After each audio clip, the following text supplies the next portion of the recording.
Yeah, well, that's what's so cool right now. Because I'm sure glad you mentioned that too. Because I was thinking there was something wrong with me that I wasn't really wanting that, but it's because I feel pretty whole. I feel more whole with myself and making different kinds of choices. You know, that are just to actually like further the result rather than fill in the space of me thinking I don't have the result, because I'm, you know, I have a result now. I have to sort of sit, and that's why you were kidding around about the Buddha thing, because I can sit still so much longer now and just actually get information. That's right. It's both scary and exciting. That's the kind of uncomfortable cue, like you're saying. It's just a different feeling, so you have to get used to it again. You're a warrior. You are a warrior and a hero. You are a hero, Barb. And we're going to help people. We're going to show people how to lose that feeling that something is missing in this. And I want to hear what you have to say about this, what I'm talking about now. So now I'm going to turn this over to you.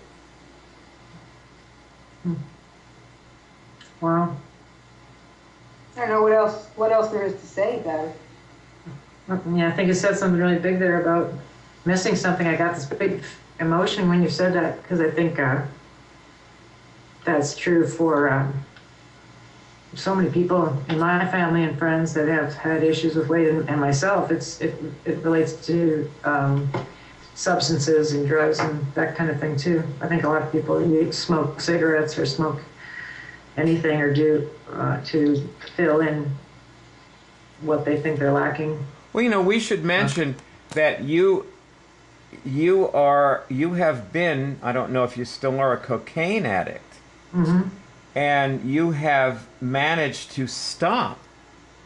Yeah, it's miraculous. And you did it without, I mean, you went to some meetings, but it wasn't, you know, you didn't go to meetings every night and call your sponsor and all that. You actually just, you know, walked away from it. Yeah, it was amazing. But I actually never thought it was going to happen, that I would never crave that again. But yeah, I was able to do that. That's great. Yeah, really great. Yeah. It's amazing.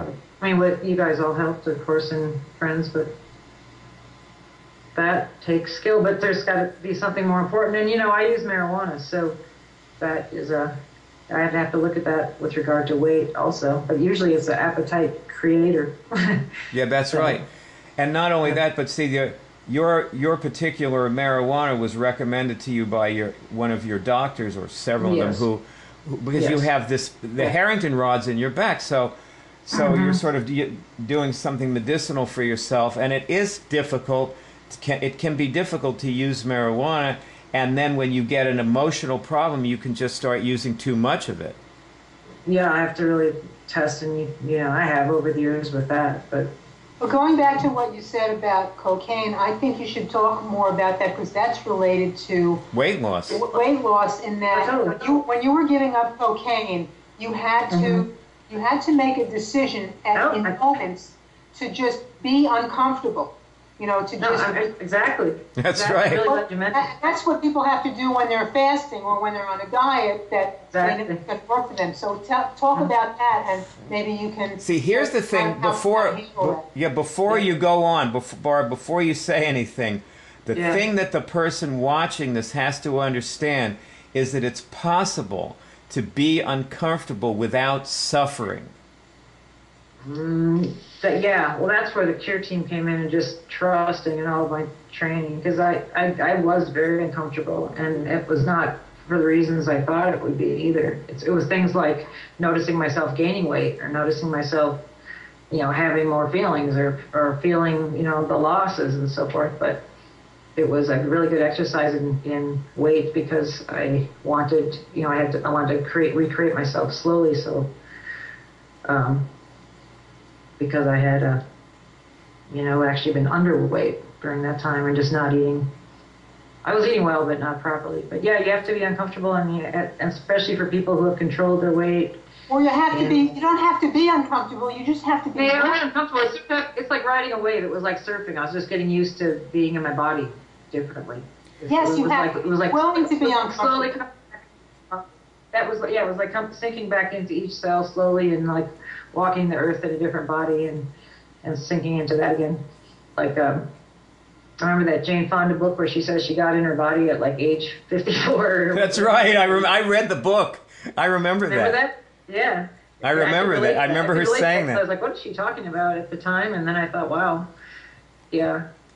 So Jane Fonda once said on television that she had a lot of sex and she didn't have a lot of love. Yeah. And that was, boy, did that ever hit. That was the story of I'm a sex addict. That was the story of my life. Yeah, well, that's what's so cool right now. Because I'm sort of glad you mentioned that too, because I was thinking there was something wrong with me that I wasn't really wanting that, but it's because I feel pretty whole. I feel more whole with myself and making different kinds of choices.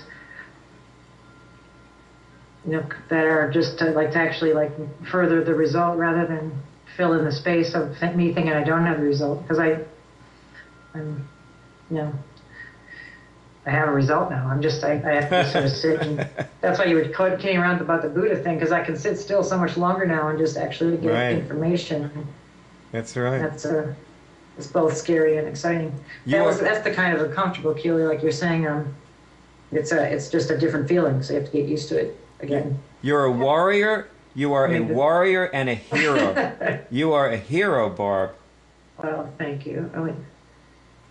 You have struck a blow for all of humanity with your life by living your life. When she was describing herself, I was thinking that's what it is to be successful in anything, really. You have to be kind of like a stealth warrior when you're on a weight loss diet, because you have to be willing to just do everything it takes and to find out everything you need to know. And, just constantly.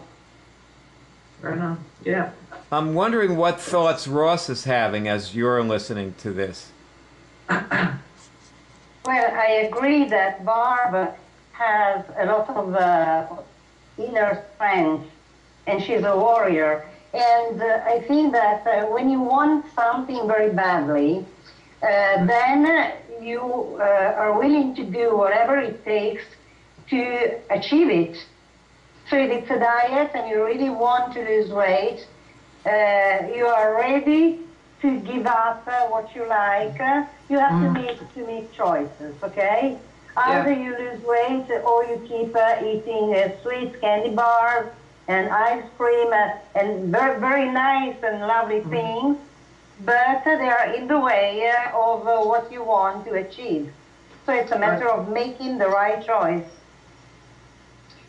Yeah, and going deeper, we used to have this process where we would imagine yourself, like walking down the street, or imagine yourself the most powerful relationship you could have, or the most powerful group you could be in. Remember that? Yes. And if I didn't have a vision, like I lost enough to realize, okay, now I know what I want, and I wanted to be an interactive person again. I wanted to be in a relationship with people and have relationships. So that's, I think you have to have like what Tony Robbins said, an empowering alternative, or just something.